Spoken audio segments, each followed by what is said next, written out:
We're kicking off today with the news that plans for Jimmy Uso to receive a major singles push earlier this year were scrapped as he continues to struggle to match his brother's incredible solo success. According to industry insider Corey Hayes, Uso was set to be given a significant push heading into WrestleMania 41, which would have seen him potentially enter the United States Championship scene. Uso was part of the upper mid-card scene at that point on Smackdown, and he seemed destined to be the man who would challenge LA Knight on the grandest stage of them all, yet WWE opted to give Jacob Fatu that opportunity instead. Meanwhile, Jimmy didn't have a match at all and found himself simply celebrating his brother becoming the World Heavyweight Champion instead. Corey Hayes further stated that WWE had mapped out the entire run for Jimmy, and Bruce Pritchard was a big advocate for the idea. However, the focus changed as Triple H himself pushed the Usos to reunite instead, which is something that now appears to be right around the corner. Some fans might see Jimmy returning to the tag team division as a relegation or a lack of faith in him by WWE management. However, a reunion has the opportunity to reignite the tag team division on the whole, although with the bloodline unraveling more with every second after Fatu betrayed Solo Sikoa and Money in the Bank, Jimmy might finally find the right opportunity to break out on his own. Do you think reuniting the Usos is the right move for both Jay and Jimmy Uso's career, or should he continue chasing solo glory? Let us know your thoughts. Speaking of the bloodline, while Fatu appears to be out of the group moving forward, WWE isn't going to be wasting much time adding a new member to the storyline. According to PW Insider, Hikuleo is finally set to make his WWE debut this Friday on Smackdown in Lexington, Kentucky, after being signed with WWE for almost a year. The talented wrestler officially joined the company in 2024, only to be kept on the sidelines as WWE waited for the right creative moment to bring him in, and it appears that time is now. Fightful Select has previously stated that Hikuleo has been on WWE's internal roster for several months, only to not be factored into any creative plans. However, with Fatu turning on Sikoa at Money in the Bank by costing him the chance to win the briefcase, all the signs are pointing toward him joining forces with one of those two men, with Sikoa's side being the most likely option. Do you want to see Hikuleo join forces with Solo Sikoa or Jacob Fatu? Sound off in the comments. WWE Hall of Famer Goldberg is officially gearing up for his long-awaited retirement match later this year. As reported yesterday, PW Insider revealed that Goldberg is set to return to WWE Raw next week, kicking off a potential program with none other than Gunther. In his latest report, PW Insider reported that Goldberg is slated to make frequent appearances on Monday Night Raw in the weeks leading up to WWE's premium live events in Atlanta this July. WWE is internally targeting Saturday night's main event at the State Farm Arena on July 12th for a clash between Gunther and Goldberg, coinciding with AEW's All In. Although WWE hasn't officially confirmed the date or match, multiple sources have verified this is the current plans. For Goldberg, Atlanta isn't just another city, it's part of his DNA. From playing for the Georgia Bulldogs and the Atlanta Falcons to becoming a WCW icon at the Georgia Dome, this city is deeply tied to his legacy. And now it could be where he closes the book on an unforgettable career. According to Fightful Select, Goldberg has approved the creative direction for his final storyline and has been actively training for weeks. The company is reportedly committed to giving him a proper send-off, one that reflects his status as a larger-than-life figure in the wrestling world. In a recent Fightful interview, Goldberg offered up an update on his condition. "I feel a little better. I've gained a little bit of weight, man. Done a little kickboxing on the weekends. I'm getting there, man. I've got a little bit of time left. Slowly but surely, Rome wasn't built in a day. Believe me, it's been really tough to control myself, but I think I'm on a good schedule. I'm injury-free as of right now. It's like rebuilding a car. You gotta strip it down to the bare minimum and sequentially build it up in a logical form. I can't get overzealous and put shit on before it's time. It's a very slow process, but I think the way I'm going about it is hopefully gonna work." Goldberg's focus, discipline, and the emotional weight of his final run make his return to WWE must-see television. According to unconfirmed backstage buzz, it's expected that Goldberg's return to Raw will set the stage for a World Heavyweight Championship clash with Gunther at Saturday night's main event, and the match will see Goldberg walking away with the World Heavyweight title, further intensifying their rivalry heading into SummerSlam 2025, where a high-stakes rematch could take place. Speculation suggests that a rematch between Goldberg and Gunther may be in the works for SummerSlam's historic two-night event, where Goldberg would put his career on the line, raising the stakes for what may be his final match. This showdown would not only bring closure to Goldberg's iconic run, but also serve as a passing of the torch moment for the ring general. There's also another wild card in play, Seth Rollins. As the current Money in the Bank holder, WWE could seize the moment and have Rollins cash in on Gunther to close out SummerSlam in dramatic fashion. A perfectly timed cash-in would not only electrify the crowd, but also provide a strategic way to take the title off Gunther without compromising his dominant booking. If WWE truly wants to craft an iconic SummerSlam moment, Rollins cashing in to dethrone Gunther, possibly right after his war with Goldberg, might be the most logical, emotional, and electrifying way to do it. Enjoying the video? A quick like goes a long way in helping us grow and deliver more wrestling news you care about. More on Seth Rollins, as the Architect has grown his own faction and embraced his new heel personality, and all of his hard work is set to be rewarded with a new entrance theme. According to Corey Hayes of Bodyslam.net, Rollins will be getting new music produced by a mainstream music artist, which is a huge deal. His current song, The Vision, was made by WWE's in-house team, Def Rebel. WWE is working with a mainstream artist to create a new theme for Seth Rollins. The exact artist is unknown at this time. The report also claims that Rollins' group will officially be given a name soon, highlighting that WWE has big plans for them moving forward. Rumors have stated that it might be The Vision, although nothing is confirmed at this stage. WWE is heavily investing in this group though, and with a new song, an official name, and Rollins as Mr. Money in the Bank, it appears that they will be on top of the company for the long term. What do you think of Seth Rollins getting new entrance music? Let us know in the comments section below. AEW's All In is one of the year's most significant events for Tony Khan's company, and he seems set to deliver one of the biggest matches he can for that show.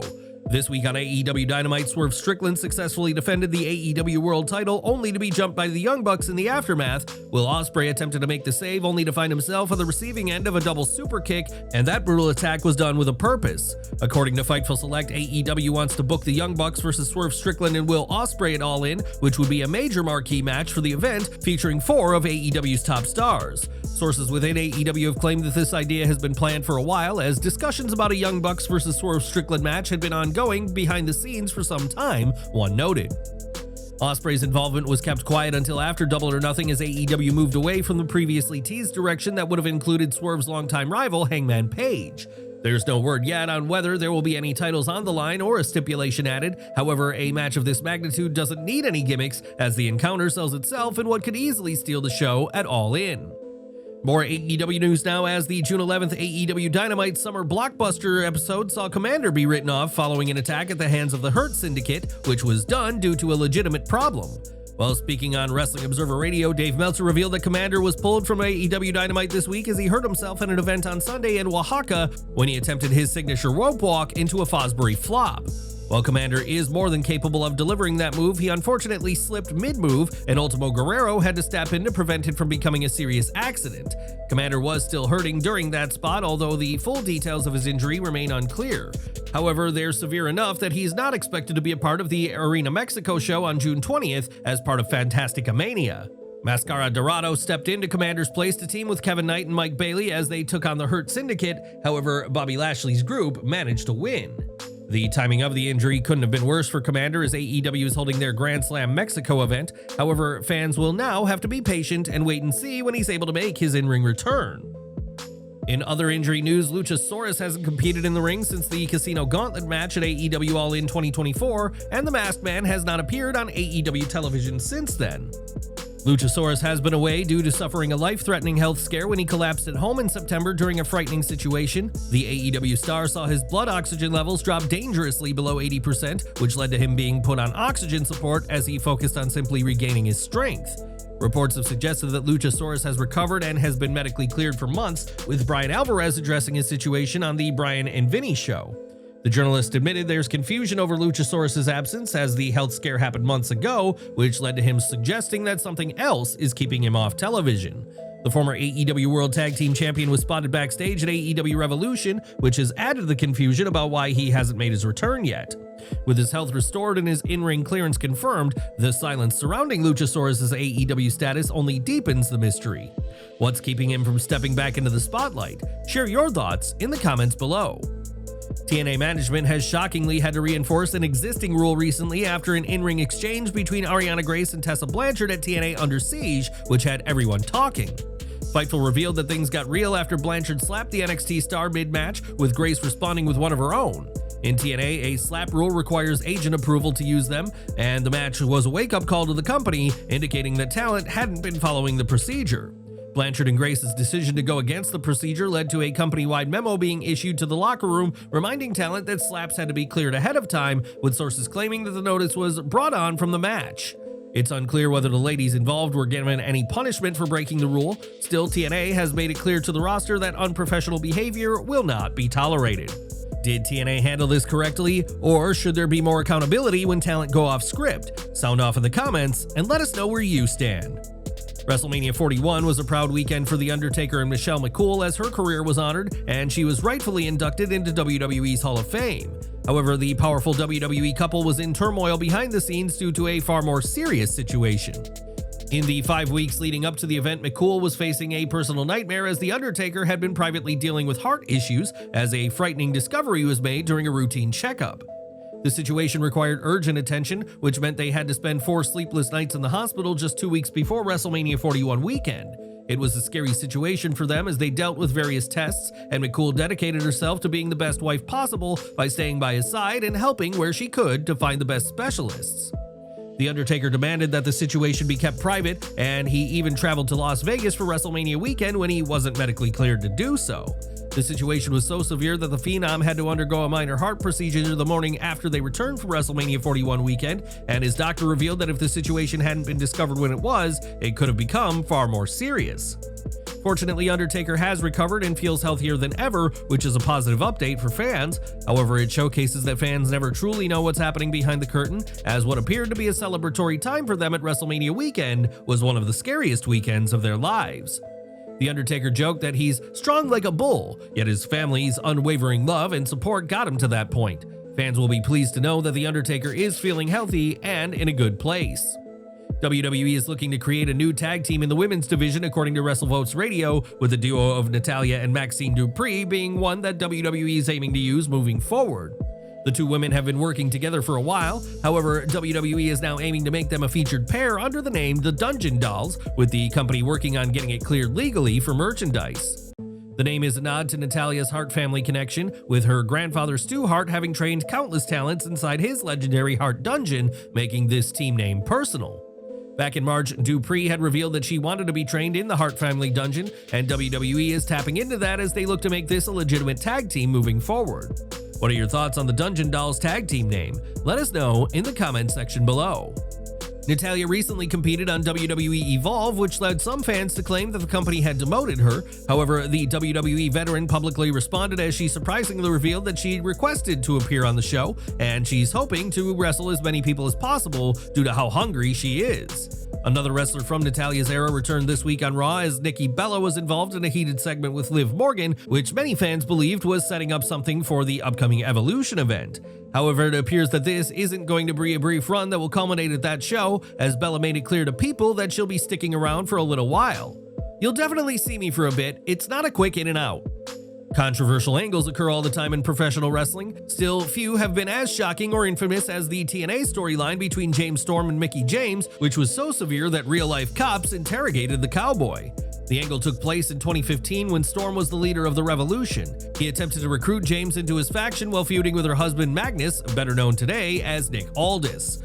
James refused to join them, and that led to a scripted segment where Storm seemingly tried to end her life. It was a shocking moment that few expected from a wrestling show, and Storm faced legitimate backlash because of it. He revealed that cops turned up at his house because they thought the situation was real. However, it turns out this was all part of an elaborate prank. Storm's brother is a detective, and he made his partner question the TNA star to prank both at the same time. After the Revolution storyline ended, Storm nearly followed James to WWE as his TNA contract came to an end. He had a couple of NXT matches only to return to TNA wrestling in 2016 rather than signing a WWE deal. While Storm didn't end up working for WWE, one wrestler who might is Mr. Iguana. He stole the show at Worlds Collide, and WWE is wasting little time in making the most of his popularity as he's now been added to the company's official roster page online. Given his meteoric rise in popularity, should WWE debut Mr. Iguana on the main roster or start him in NXT? Let us know in the comments. Danhausen hasn't been seen on television since ROH's Final Battle, and Sean Ross Sapp has revealed that it's down to AEW taking issue with some miscommunication in 2024. The communication matter was down to Danhausen's availability because it was a private matter, and AEW misread the situation when he took some independent bookings. Despite Sapp claiming Danhausen is well liked within AEW, his contract expires in July. And we're ending today with the latest second-generation wrestler looking to make their mark in the industry, as it was recently revealed that Scott Steiner's son Brock has joined WWE's NIL program. Brock Rex Steiner has now broken his silence on the news by sharing images of himself, including a Photoshop that puts him and Braun Breaker together, simply captioning it, "Coming soon." Do you think Brock will be able to live up to his dad's legacy, and will he end up teaming with Braun Breaker down the line? Sound off in the comments below.